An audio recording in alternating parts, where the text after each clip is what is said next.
Muy bienvenidos de nuevo a la serie que estamos desarrollando sobre el estudio del libro de Efesios. Nos encontramos en el programa 3 y os invito a que sigamos abriendo nuestra Biblia y reflexionando en cada una de las palabras, de las frases, de los capítulos que el apóstol escribió con todo el cariño hacia aquella iglesia y tal vez para ser enviada alguna otra. Comenzaremos con una oración. Oremos. Bendito bondadoso Dios que estás en los cielos, te damos gracias por tu amor, tu misericordia. Te damos gracias, Señor, por todo cuando tú nos das, nos bendices, nos diriges. En tus manos, Señor, ponemos nuestra mente, nuestros sentimientos, para que a través del estudio de tu palabra podamos ser guiados por ti al conocimiento, Señor, de ese Evangelio eterno que tú has preparado para nosotros. Te lo agradecemos todo, en el dulce nombre de Jesús.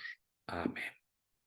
Pues bien, nos introducimos directamente en el estudio de los textos que tienen que ver con esta tercera sección del libro. Haremos, como en los dos capítulos anteriores, haremos una lectura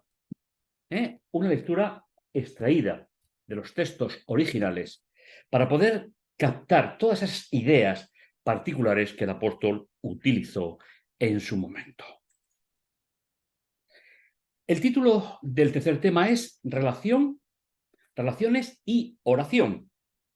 Parte de lo que vamos a ver o estudiar tiene que ver precisamente con esa preocupación que el apóstol tenía por aquel grupo de personas que él conocía de antemano. Si recordamos, se ha dividido, siguiendo el texto griego, los capítulos, los versículos, en 16 secciones. Estamos en la tercera. Ya hemos visto la presentación del autor y del lector real. Y ya hemos visto el reconocimiento que Pablo tiene de cómo Dios ha bendecido espiritualmente, por lo menos en su comienzo, a los destinatarios de la carta, es decir, al lector real. Y hoy, en el programa de hoy, entramos en las relaciones y la oración. Capítulo 1, del 15 hasta el 23. Os invito a que cojáis vuestra Biblia, podáis seguir el texto en la versión que estáis acostumbrados, ya que, como ya dijimos en el primer programa, vamos a emplear una versión actual, donde el lenguaje es un poquito más fluido. Nos vamos a encontrar con dos partes, con dos secciones. La primera nos va a llevar a través de los versículos del 15 hasta el 19. Un título sugerente: Esperanza de los creyentes. Y la segunda, del 20 al 23 de ese primer capítulo, donde se nos va a hablar de la justificación de esa esperanza, es decir, en qué está basada la esperanza del creyente. Tal vez podíamos recuperar en el programa anterior la idea de que un creyente sin esperanza no es seguidor de Jesús. Un creyente que solamente se ocupa del terreno que pisa en la tierra no es seguidor de Jesús.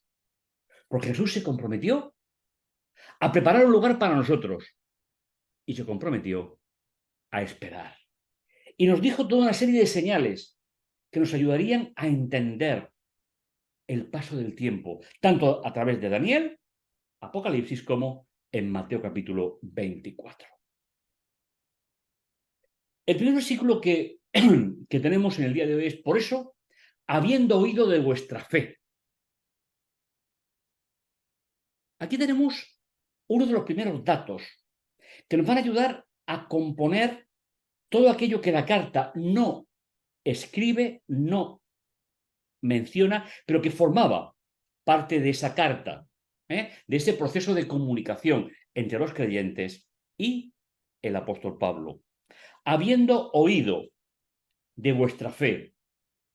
Es bueno volver a recordar, los que seguís la serie, no os va a llamar vuestra atención excesivamente. ¿Qué es la fe? ¿Qué es lo que escribió el apóstol Pablo? ¿En qué estaba pensando Pablo como hebreo seguidor de Jesús cuando utilizó el término que traducimos por fe? El contexto es un contexto puramente semita. La fe es estabilidad, es permanecer quieto, permanecer estable, por haber establecido una relación personal. Permitidme traducirlo directamente con el texto.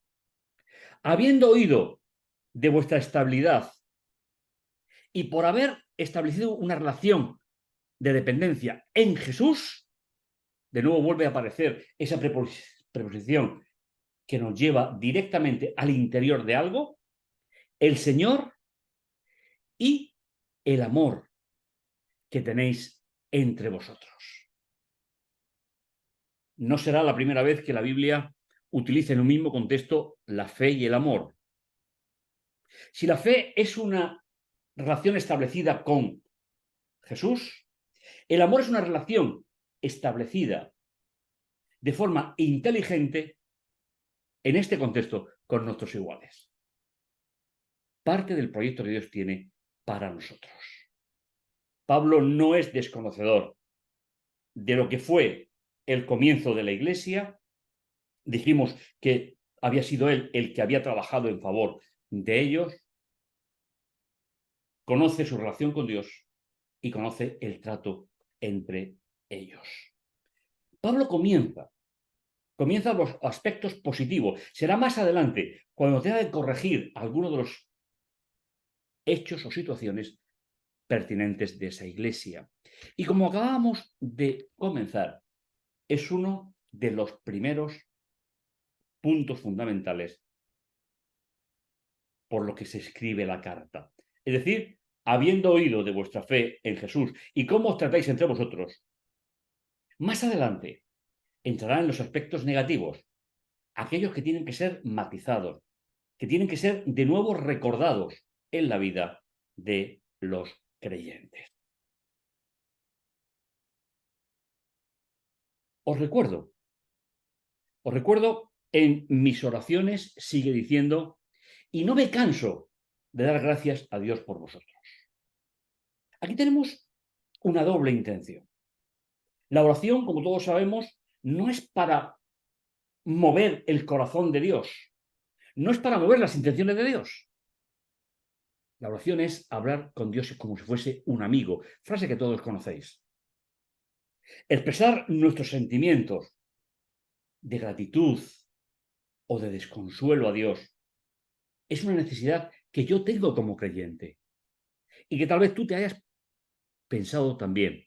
Que cuando hablas con Dios, no estás hablando con alguien que no te conoce, no estás hablando con un ser que no sabe lo que te pasa, sino que te da el privilegio de expresarte libremente cuál es tu situación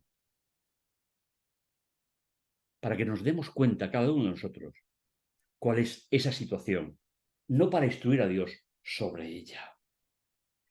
Pablo se dirige al Dios Padre para agradecerle esa fidelidad y el amor de los creyentes de Éfeso. Y pedirles que si ellos se dejan, si es la voluntad de ellos, puedan seguir siendo iluminados para corregir, como decíamos hace un instante, aquellos conceptos o puntos que serán tratados más adelante en la carta.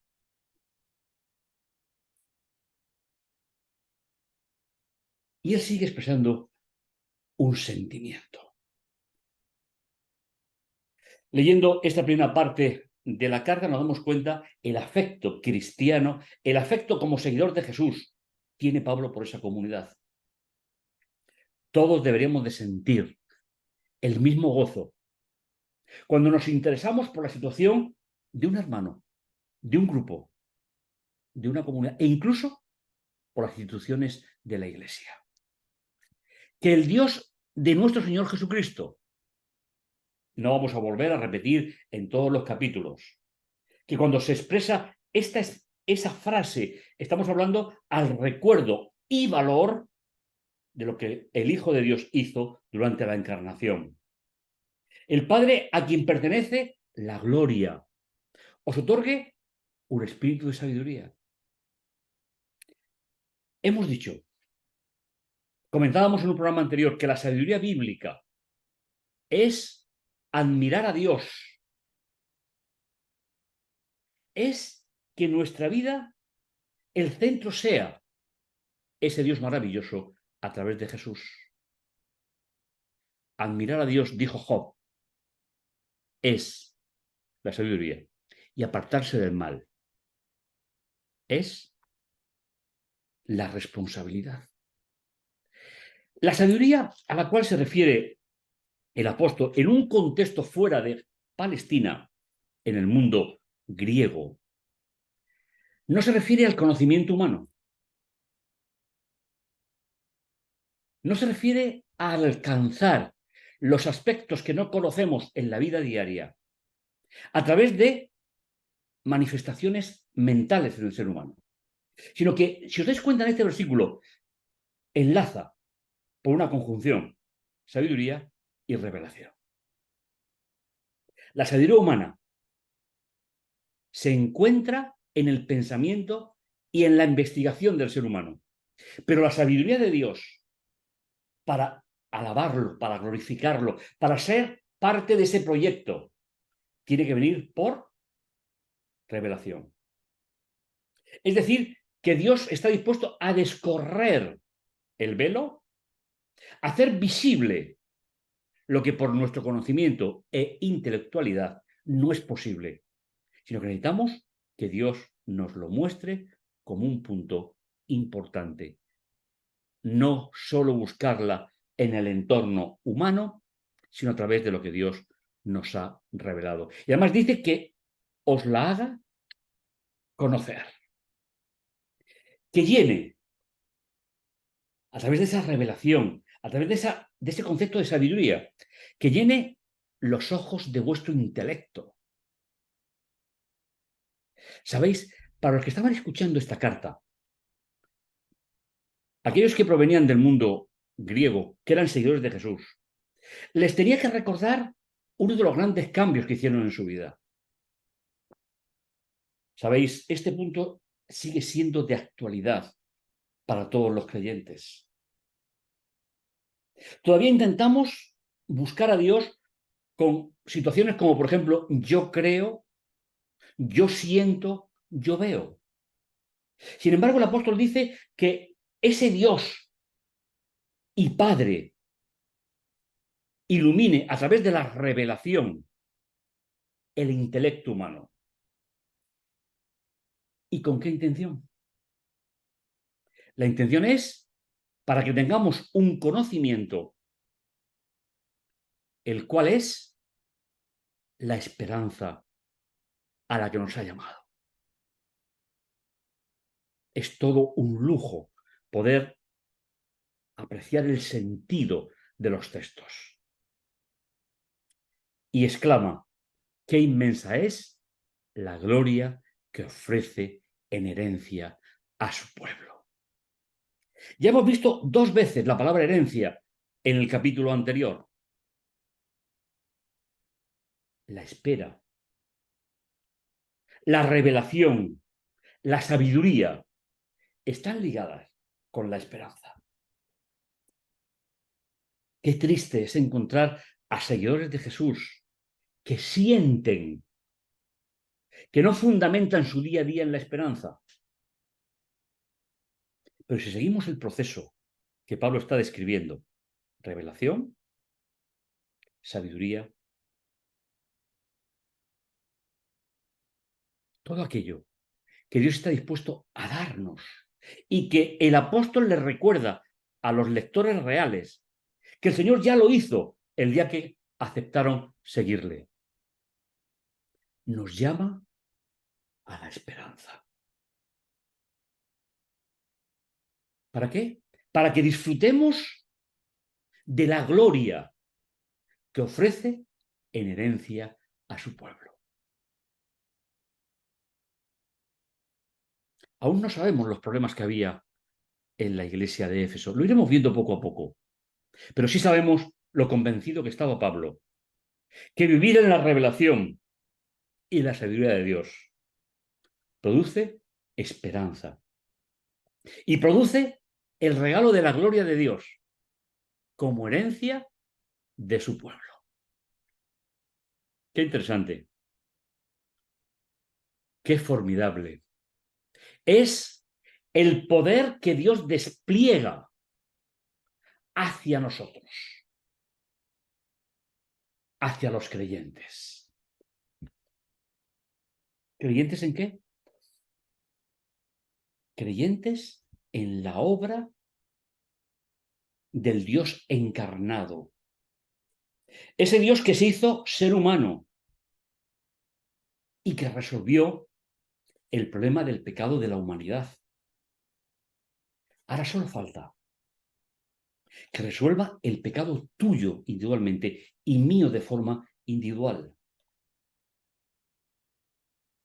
Y si os dais cuenta, en el versículo aparecen dos veces la palabra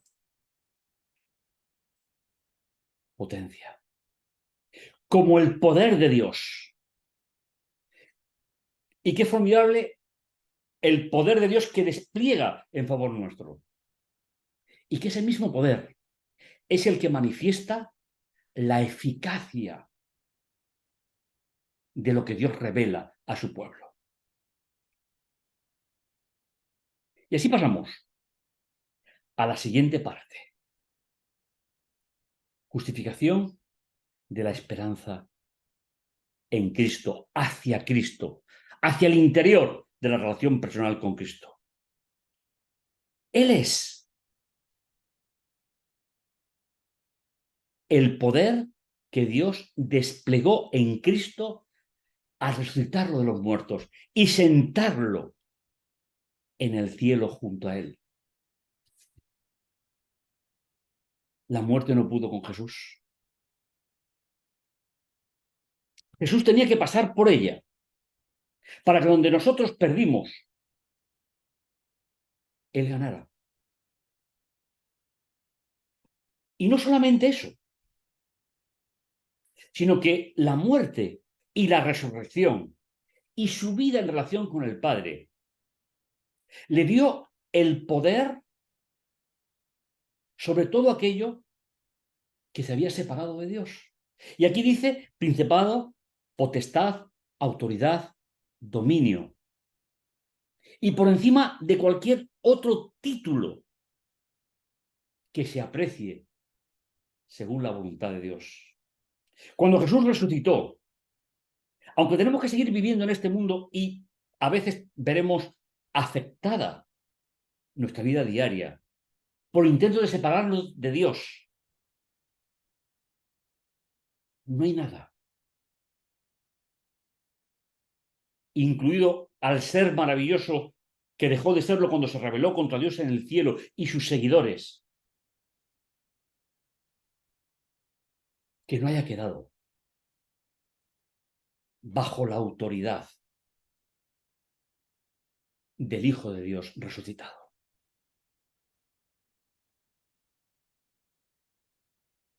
Dice, no solo de este mundo, sino también de cualquier otra situación que se pudiese dar en el futuro. Y tú y yo todavía vivimos en esta situación. Los efesios todavía les quedaba vida por delante como iglesia, como comunidad de creyentes. Y tú y yo todavía seguimos viviendo en esa situación, pero la esperanza de la cual hemos hablado, por revelación y por sabiduría, nos lleva a aceptar que ya no hay posibilidad de que cambie el destino de aquel y de aquellos que se rebelaron contra Dios en el cielo. Y aunque siga poniendo todavía dificultades en el camino, su destino está sellado. Y no podrá contigo ni conmigo si permanecemos fieles hasta el final. Todo lo ha puesto bajo el dominio de Jesús. constituyéndolo la cabeza. No en sentido de poder, como se suele explicar en algunos contextos, en algunos comentarios. En este sentido, en Efesios, la cabeza es el origen del proyecto. Es decir, todo lo puesto bajo el dominio de Cristo, constituyéndolo como el principio de salvación suprema de la comunidad de creyentes. No habla de jerarquía, como podía dar a entender la traducción. Habla de sentido, habla del origen. Pablo le dice a aquella comunidad: seréis salvos solamente en Cristo. Esperanza, revelación. ¿Qué es? El conjunto de creyentes que tienen que seguir a ese proyecto de Cristo. Al volver a ser Dios en toda su dimensión, ya es eterno, no es cambiable, no muda. El plan de salvación está sellado de forma definitiva. Cristo al principio de tu relación religiosa, de tu relación espiritual con Dios, y como tal, plenitud del que llena todo el universo. Plenitud, un término precioso en la Biblia. Significa llenar de contenido, algo, una realidad que le faltaba algo para llegar a ser completa. ¿Qué le faltaba?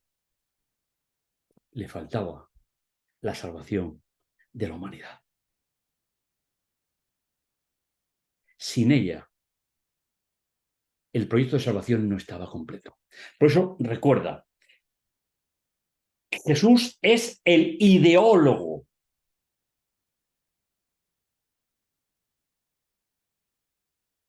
del creyente.